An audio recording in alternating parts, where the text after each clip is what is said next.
Greetings, friends. Howard and I spoke with a very special guest today. She is the chair and managing partner of an AmLaw 100 firm.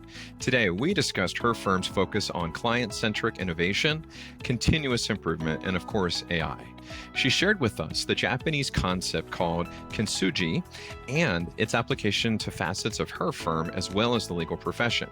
We also touched on her firm's strategic lateral growth efforts, private equity investments in law firms, notoriety she and her firm are receiving, and much more. Enjoy. So welcome everyone to the Future is Bright podcast. My name is Chris Batts and I'm joined by my co-host Howard Rosenberg. Howard and I are at the Center of Law Firm Talent and Strategic Growth here in New York City. Howard is a partner and head of talent intelligence and acquisitions at Barretts and Brunell, and I advise and facilitate corporate law firm mergers at Columbus Street. And today we have a very exciting guest, Lorie Almon, chair and managing partner of Seyfarth Shaw. Lorie, welcome to the podcast. Thank you so much for having me.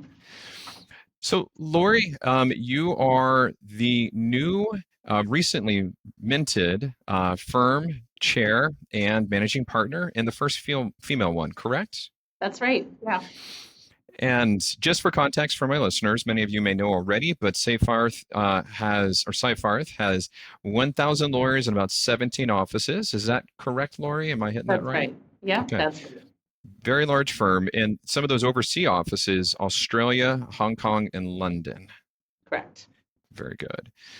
Out of the gate, Lorie, I am hearing from your talent and your team that innovation, but not just innovation, client-centric innovation is kind of the driver behind everything you guys do. Can you elaborate on that and explain to me what you guys are up to?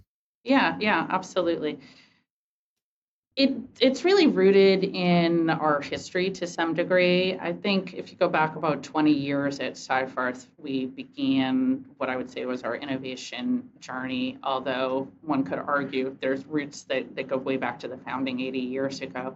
But the way we can think about it is through this continuous process improvement mindset. Are we always looking at what our clients value and thinking how are we better every day to deliver that value as they define it? And so that's a foundational basis for really everything we do. And Lorie, the firm has got a legacy around innovation, and so things like Seyfarth Lean, Seyfarth Labs, I think even Seyfarth Link. What's on the horizon for you guys going forward besides those? Yeah, I mean, we still embrace all of those tools, but it's looking at both what our clients want and then also looking at what the technology enables. And we're in this super exciting moment with the advent of AI our labs team knew it was coming, but the rest of us, I think, were really surprised and excited about the capabilities of generative AI. And so now we're kind of continuously examining how can we answer questions that were not answerable before through any reasonable human effort, or how can we look around corners in a way that we just weren't capable of without that combination of the mastery of the professional when combined with the technological capabilities that we all have at our fingertips today. Do you have an opinion, Lorie? I mean, there's lots of fear and floating around concepts and possibilities how AI is going to impact lawyers' work. Are you on the camp of it's going to create leverage and there's less attorneys, or is it going to create basically more jobs and more attorneys? I'm kind of curious about how that will impact. Yeah, I mean, it's a question that's really complicated to answer. I think some types of roles will probably become less relevant, right? If your job is to do sort of routine, repetitive, high-hour work, and that can be done expeditiously by AI that doesn't take meal breaks and doesn't want to eat and doesn't need to sleep and all those inconvenient things that we humans need, there's going to be a natural gravitation towards having some of that work done through AI. But what I think AI does actually is put an emphasis on the human qualities. What's uniquely human that AI can't do? And that's the most exciting part of our profession, right? It is not word processing that is the most exciting part of being a lawyer. It is not, huge amounts of routine document review through massive data sets. But it's judgment and it's trust building and it's being able to detect a lie and being able to persuade a fact finder, being able to determine, how does the client make a decision when it's hard. AI doesn't have judgment. AI doesn't know the risk tolerance of a particular client or environment. And so for those people who can embrace what the technology can do, but also lean into what's uniquely human about our profession, I think there'll be more jobs for people like that. Yeah. So, Lorie, I'm learning a lot about your firm, and it's really exciting to hear some first principles approach to how you guys do things. Your team had mentioned to me this Japanese reference, and you mentioned continual improvement as a mindset. But Kintsugi, can you explain to my audience what Kintsugi is, how that's applied to your firm, maybe some examples? Sure. So Kintsugi, it's a Japanese art of taking something that's broken. Say, take a bowl, for example, and you have a beautiful bowl, but it's broken. And then rather than discard the bowl and say it's broken or wring your hands over that, the artist put together through golden joins, through this beautiful process of rebuilding the bowl, not in a way that hides its cracks or hides what was broken apart, but really embraces it and creates something new. And so we've talked about that some as somewhat of a visual metaphor for this moment that the legal profession is in right now, where our profession, our beautiful profession that is built on precedent, that is built on learned knowledge, it's built on justice, to some degree is facing pressures, AI being a particular one, where things are being broken apart. And so there can be the instinct to say, oh, this is terrible, and let's just hope it all goes away. Maybe we can put the bowl exactly back together exactly how it was.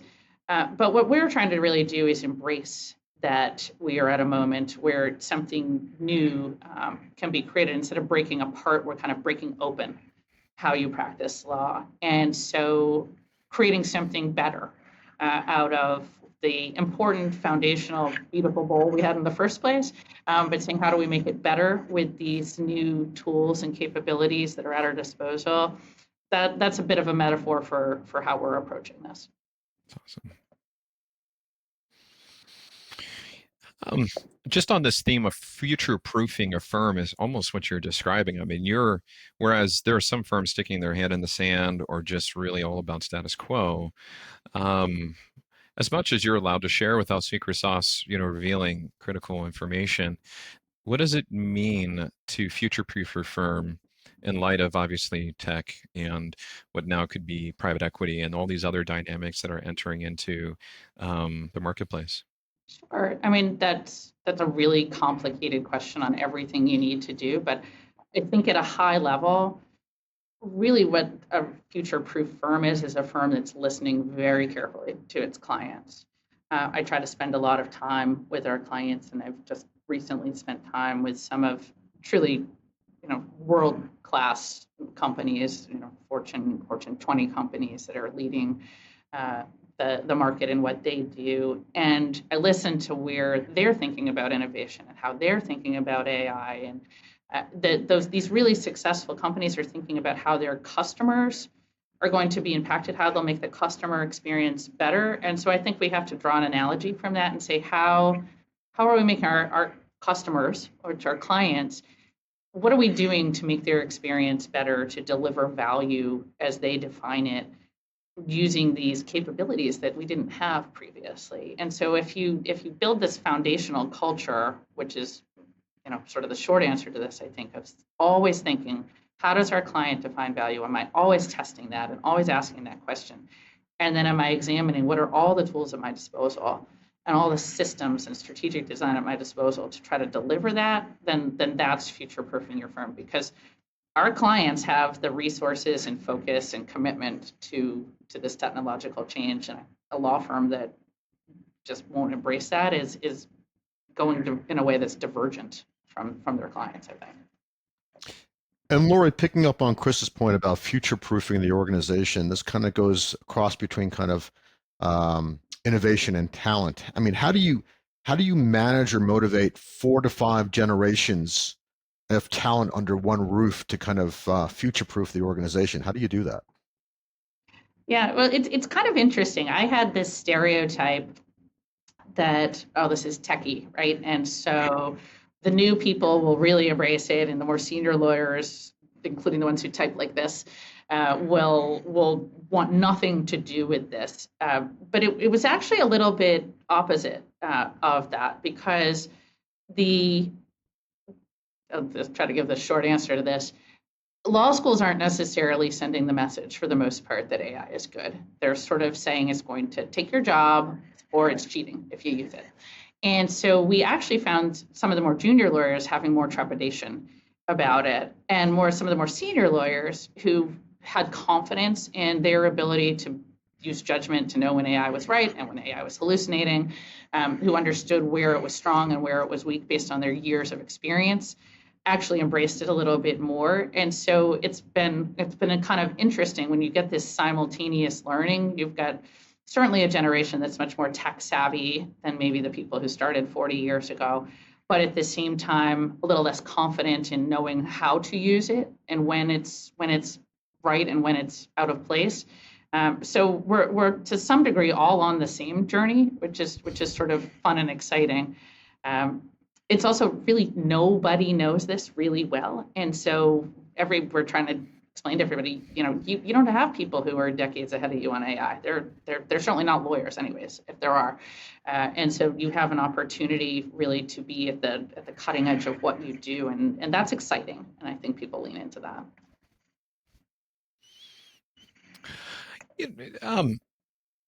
Lorie, I'm aware that you guys have had success in strategic lateral growth, but I'd like to hear about how is that defined as success for you guys? How are you going about it? What's unique, or what's been very important to you, where you've seen lateral growth has been strategic and successful for you, I guess is what I'm asking. Sure. Yeah, we have the good fortune of seeing lots and lots of interest in joining the firm, and we use a guiding principle really as we talk to potential laterals. We ask, one, are they going to be a very good cultural fit? Our culture is incredibly important to us, and so there's no book of business that would be big enough for us to sacrifice our culture. So we make sure first a cultural fit. That's just a threshold table stakes setting. But then on top of that, we're looking for a partner where the combination is greater than the sum of the parts. We want 1 and 1 to make 5 when somebody joins us. And so when we do find those people based on client demand, based on a particular expertise need, based on an industry expertise, we're really able to build up a very exciting case on why this combination is going to make sense. And so we've been very, very sticky with our laterals. And I think that tells also a great story to the market. And Lorie, any priorities for the which practice areas are going to get that strategic growth, or what geographic areas are interest to you in the firm going forward for that growth? I'm going to sound like a broken record a little bit here, but it's always going to be dependent on what our client needs are. And so we see demand right now in some particular places that I can talk about, but as our clients see needs in other areas, we'll try to meet that. But we've done enormously well with the growth of our real estate team, for example. I think it's a not as known as it should be fact that we have the 4th or 5th biggest real estate practice in the country. And the demand, though, for some particular subspecialties in that real estate practice is growing like crazy. Data centers, for example. There's this huge demand for data centers, and so we have an amazing team, but we just can't build out enough in some areas like that. We continue to be incredibly busy in our labor and employment practice, which is market leading, as I'm sure you know. But in California, for example, the volume and rate of litigation is such that we almost can't hire enough to keep up with that, although we've been joined by some amazing laterals who have certainly helped us to expand that practice even beyond what I might dream it could be. Our corporate team is under new leadership. We have a corporate department that's now led by Andrew Lucano, and Andrew's doing a great job really defining where we're going to go as a middle market focused practice. And so I think we're seeing really a lot of excitement within the lateral market about what we're building there. We've added some great people, and we'll continue to. And then we're growing in a lot of geographies. We brought over 23 attorneys from Morris Manning in Atlanta, as well as a couple of other additional attorneys. And Atlanta is a really hot market right now, as is Charlotte, and so we'll continue to see that Southeast growth. And then no office grows faster than our New York office, although our Seattle office tries. So we're just there's a lot of excitement around the platform. So, Lorie, you specifically, but also the firm, have been recognized recently. And I'm going to humor you for a second to read off a few of these. So, American Lawyer listed you guys twice as finalists for Managing Partner of the Year. Congratulations. And also Best Use of Technology. No surprise there. And yet, congratulations. And then also, you were recently appointed by the Harvard Law School Center for the Legal Profession Advisory Board to be a part of this team of experts on the future of law, which is exciting. I mean, you get to participate. Would love to hear some of your thoughts on that. Did you ever think you'd be a part of that board and being nominated for your new role? And what was that? So, and what was that call? Was that a call? Was like a call out of the blue, or is that something you kind of put your like? How does that happen? So, well, we've had the privilege of working with some of the folks at Harvard over the years, David Wilkins, Scott Westfall, and others. And I think I just really geek out about this kind of thing. And I think it's really interesting to think about where the legal profession is going. And again, embracing the history and all that's so important. We are a precedent-based system, and yet we're in this moment in time where things are changing whether you like it or not, so why not lean in and think about what could be?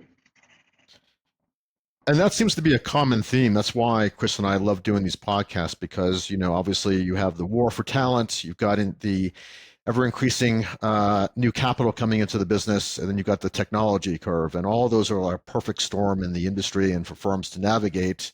And you have a ringside seat to navigate that change in organization. Yeah. So it's an interesting time to be a leader in the industry. It sure is. It sure is.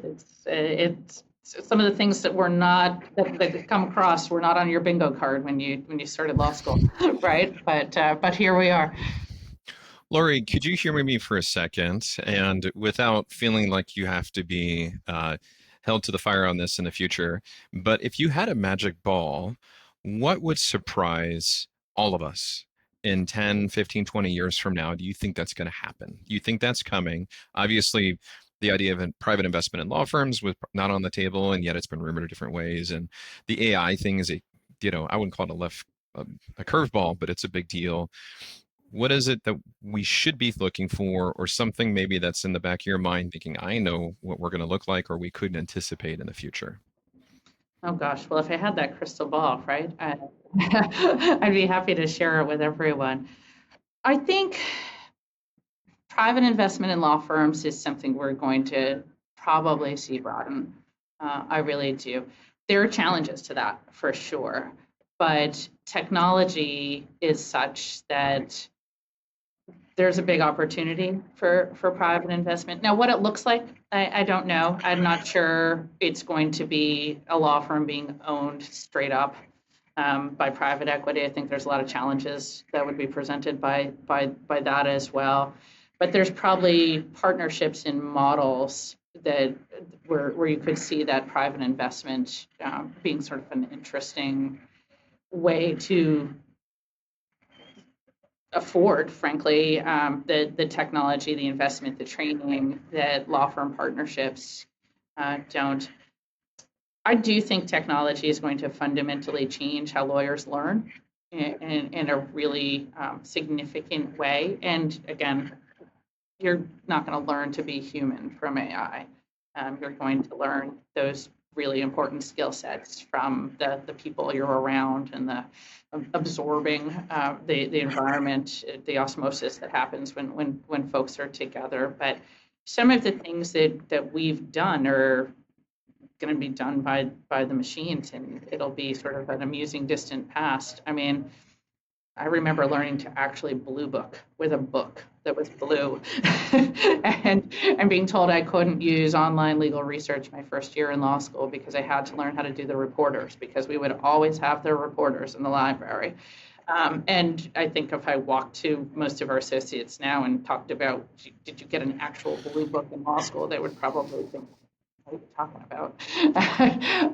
So things that seem so fundamental to our practice right now will probably be gone. But judgment, trust, creativity, the ability to help a client balance risk and make hard calls, I don't think that's going anywhere.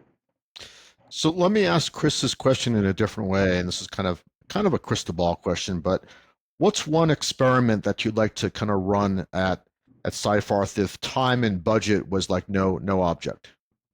Oh gosh, that's a really interesting question. I think there's a ton of knowledge that's throughout any law firm that is currently not captured the way it should be. We all have these individual experiences, and we all have all kinds of learnings from those individual experiences. But most of the current systems depend on word of mouth or somebody taking the time to fill in some online form describing their experience with X arbitrator or Y opposing counsel. And busy lawyers aren't going to do that for the most part. So although the theory, like, well, just go on the system or just ask your partners and you'll get all that information, it's not in practice a particularly fruitful exercise a lot of the time. It depends on who looks at the email, and it depends on whether they're going to take the time to bring you up to speed. But I do think through this magic, I'm magic right now, so right through my magic budgetless experiment, really being able to capture the collective knowledge of a set of lawyers in a way that you can then apply to future situations. I think that's in the future, and I think it's something that could be done, but it's a lot more complicated and tricky than it sounds. Yeah. So I'm glad about my limitless budget. So on the data and the knowledge side that we're talking about, I mean, is there a decision that you've kind of changed your mind based on seeing the relevant data and your capacity as kind of managing partner? Yeah, I mean, we're still on that journey for sure, but I think the more that you look at your corpus of knowledge and run analytics on that, sometimes you find surprises. A lot of people base information on what they see. I'm sure you've all seen that metaphor where you've got the blindfolded group of people touching the elephant. And there's one touching the tail, and then another one touching the trunk, and another one touching the foot, and they all have a very different experience with that elephant. And that's a little bit of how the profession functions right now. So as we've created 2 new C-suite roles focused completely on strategic design, data management, and innovation, as we start seeing the possibility of truly understanding the information we have, you start spotting trends that weren't really accessible to the humans for the most part, because they just can't see the whole elephant of what 1,000 lawyers are doing. It's sort of impossible for any one person to do that at any firm anywhere. So for example, we've done things like looking at portfolios of cases we have, and there's all the variables that you kind of intuitively know. You say, oh, this circuit's really difficult, and that opposing counsel creates unique challenges. And you're not wrong. That information is usually pretty good. But when you take that corpus of knowledge and then you apply AI to it, you suddenly start spotting some trends that maybe there's other variables you didn't spot. And those being able to discuss with the client, do you know when you've got these three variables together, there's a different outcome, or the cycle time for that matter radically increases. And if you control for this one variable, we can close the transaction in 20% less time. So that's been really neat to see as we go into individual client experiences and start thinking what levers can we play with, or what levers drive risk, and that can impact the outcome in kind of exciting ways. Very good. Well, Lorie, please finish this sentence for me. The future is bright because of our people. I like that answer. And Chris, before you say the next question, last question I have is, why did you want to be a lawyer, Lorie? That actually, the way I used to explain it to my son when he was little really holds true, which is you're constantly given the opportunity to solve problems, and that's both interesting and intellectually stimulating, but also incredibly gratifying when you can solve a problem that someone felt was difficult or pressing or anxiety producing. So even in this role now, if you can solve problems and unlock puzzles that couldn't be unlocked before, that's a reason to get up and go to work every day. You have 1,000 reasons to. Indeed. Lorie, how can people find you, contact you, follow you on social media? Sure. LinkedIn's probably the best way. And of course, my email and contact information is all on our website also. Excellent. Lorie, it's been an honor and pleasure. Really appreciate you carving out some time to talk to Howard and I today. Thank you so much, Chris. And thank you, Howard. It's really enjoyed it very much. Thank you. Thank you.